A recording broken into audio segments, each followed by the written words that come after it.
सुर्खेत जिल्लाको लेकबेसी नगरपालिका ward number 3 मा जन्मिनुभएका कृष्ण अधिकारी एक उद्यमी पनि हुनुहुन्छ। कोरिया पढ्न जानुभएको उहाँ नेपालमै फर्केर केही गर्नुपर्छ भन्ने हुटहुटीले नेपालमै केही गर्ने जोस जगायो। अहिले वीरेन्द्रनगरको गाग्रेतालमा 3200 बोट ड्रागन फ्रुट खेती गरिरहनु भएको छ। करिब 40 लाख लगानीमा बनेको यो फार्म अहिले उहाँको श्रीमती सुमना अधिकारीले चलाइराख्नु भएको छ र करिब 4 वर्षमै लगानी उठाइसक्नु भएको छ। नमस्ते, म कृष्ण अधिकारी, यस कर्णाली ड्रागन कृषि तथा पशुपक्षी फार्मको सञ्चालक। म चाहिँ 2007 मा कोरिया पढ्न गएको थिएँ र कोरियामा पढाइ सकेर फर्केर आएर काठमाडौँमा कोरियन भाषा सुरु गरेको थिएँ र पछि चाहिँ आफ्नै सुर्खेत जन्मथलो आएर केही गर्ने उद्देश्यले कोरियन भाषा पढाउँदै साथसाथै यो कर्णाली ड्रागन फार्म दर्ता गरिकन यो ड्रागन फल उत्पादनको व्यवसाय गरिरहेको छु र हामीले यो सुरु गरेको चाहिँ लकडाउनको बेला यो आफ्नो मुख्य पेसा सँगसँगै अन्य केही व्यवसाय गर्नुपर्छ भन्ने हेतुले यो ड्रागन फार्म सुरु गरेको हौँ हामीले। अहिले यो लगाएको 4 वर्ष भयो। सुरुमा त्यति ज्ञान पनि थिएन के कसरी गर्ने भन्ने। यो फलको बारेमा चाहिँ म कोरियामा हुँदा फल त खाएको, तर यो बोट यताउति के कसरी हुन्छ केही कुरो थाहा नपाएको हुँदा अब यहीँ आएर इन्टरनेटको माध्यमबाट अन्य स्रोतबाट चाहिँ सिकेर सुरु गरियो र यसमा चाहिँ विभिन्न खालको भेराइटीहरू हुने गर्छ। मुख्य गरी यो रातो, सेतो र पहेँलो भनेर यसरी छ। अब रातोमा पनि यसको विभिन्न भेराइटीहरू छन्। सुरुमा हामीले लगाएको चाहिँ अलि लोकल टाइपको जुन चाहिँ अलि रोग बढी लाग्ने, फल पनि सानो लाग्ने थियो भने पछि आएर चाहिँ हामीले यो 2 किसिमको अरू भेराइटी पनि लगाएका छौँ। यसलाई चाहिँ यो सिएम रेड भन्छ। यो चाहिँ इन्डियादेखि मगाएको बेर्ना हो यिनीहरू। यसको फल चाहिँ ठुलो पनि लाग्ने, रोग पनि कम लाग्ने त्यो जातको हो यो। र उत्पादनको हिसाबले चाहिँ व्यावसायिक रूपले उत्पादन गर्दाखेरि चाहिँ यसको बजारीकरणको लागि पनि धेरै सहज भएको छ र आफूले गरेको जुन पेसा छ यसमा सन्तुष्ट पनि छु। फुर्सदको बेला अन्य बेला पनि आएर यताउति कामहरू गर्ने, रेखदेख गर्ने कामहरू गर्दैछु। उत्पादनको लागि यो टनेलमा यसरी उत्पादन गरिरहेको छौँ। अब यहाँ भएको चाहिँ धेरै जसो बिक्री भइसक्यो। अहिले यो लगाउने सिजन भएको हुनाले अलि लास्टमा चाहिँ बसेको यताउति अलिअलि बसेको छ हामीसँग। नमस्ते, म चाहिँ सुमन सुवेदी। यस कर्णाली ड्रागन कृषि तथा पशुपक्षी फार्मको चाहिँ यो व्यवस्थापन चाहिँ मैले हेर्छु। हामी चाहिँ श्रीमान श्रीमती मिलेर काम गरेको। हामीले चाहिँ यहाँ चाहिँ बेर्नाहरू चाहिँ 3200 प्लस पछि 100 थप्यौँ। 100वटा पोल, एउटा पोलमा चाहिँ 4वटा बेर्ना लगाएको छौँ। यहाँ चाहिँ 900 पोल चाहिँ छ हामीसँग। लगभग 23 कट्ठामा हो, पुरैमा त छैन, लगभग 20 कट्ठा जतिमा चाहिँ यहाँ ड्रागन फ्रुट चाहिँ हामीले उत्पादन गरेका छौँ। यो गरेको चाहिँ व्यावसायिक रूपमा उत्पादन सुरु भएको चाहिँ लगभग 2 वर्ष भयो। 2 वर्षमा मार्केटमा चाहिँ अहिलेसम्म चाहिँ खासै समस्या चाहिँ छैन। यहाँ लोकलमै गइरहेछ, लोकल मार्केटमै गइरहेछ। अब चाहिँ उत्पादन पनि बढी नै हुन्छ। अब यो चाहिँ जति पछि भयो त्यति ठुलो भोल्युममा उत्पादन हुन्छ। अब चाहिँ बढ्दै जान्छ यसको उत्पादन चाहिँ। मार्केट चाहिँ अब चाहिँ मार्केट चाहिँ हेर्नुपर्ने हुन्छ, बाहिरी मार्केटहरू के कस्तो छ बुझ्नुपर्ने हुन्छ। अहिले चाहिँ सम्म चाहिँ समस्या भएको छैन। रेगुलर रूपमा यहाँ काम गर्ने चाहिँ 2 जना हुनुहुन्छ। 2 जनालाई चाहिँ यहाँ रोजगारी नै भइरहेको छ। अनि सिजनको बेला हामी मलहरू हाल्ने बेला अनि रेखदेख गर्ने बेला चाहिँ अरू मान्छेहरू, बाहिरी मान्छेहरू पनि लगाउँछन्। र स्थानीयलाई चाहिँ रोजगारको पनि यहाँ लोकल मार्केटहरूलाई, व्यक्तिहरूलाई चाहिँ रोजगारको पनि व्यवस्था भएको छ।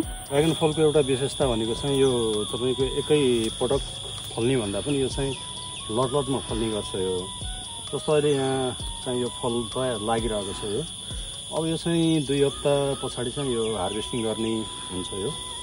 अनि यो लगत्तै अब यो हिजो पनि फुलेको छ। यो हेऱ्यो भने यो जस्तो यसको यो फुल भयो, यो कोपिलाबाट फुल निस्किरहेको छ। यो चाहिँ आज राति फुल्छ होला यो। अनि यो फुल लागेको लगभग 1 महिना जतिमा चाहिँ यो फल तयार हुन्छ यो खानको लागि। र बजारको कुरो गर्दाखेरि जस्तो लगायत स्याउ लगायत अन्य फलफुलहरू चाहिँ 1 लटमा फल्ने अनि एकै लटमा सकिने हुन्छ भने यो चाहिँ यसले 6-7 लट चाहिँ यसलाई मजाले यसले फल दिने गर्छ यसले।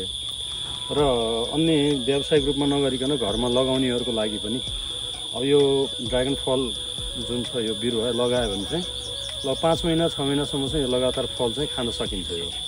र लगाउनको लागि अब यसलाई त्यति धेरै मेहनत चाहिँ गर्नुपर्ने होइन। यो चाहिँ यो ढुसी भन्ने रोग चाहिँ अलिकति देखिने गर्छ यसमा जाडोको बेलामा होइन। र पानी नजम्ने ठाउँ, अलिक सुक्खा ठाउँ छ, माटो चाहिँ अलि दोमट बलौटे टाइपको छ भने यसको उत्पादन चाहिँ राम्रो हुने गर्छ। र मेन गरी अब यो कुन लगाउने भन्दाखेरि यसको जात चाहिँ यो सेलेक्सन गर्नुपर्ने हुन्छ व्यावसायिक रूपमा गर्दाखेरि।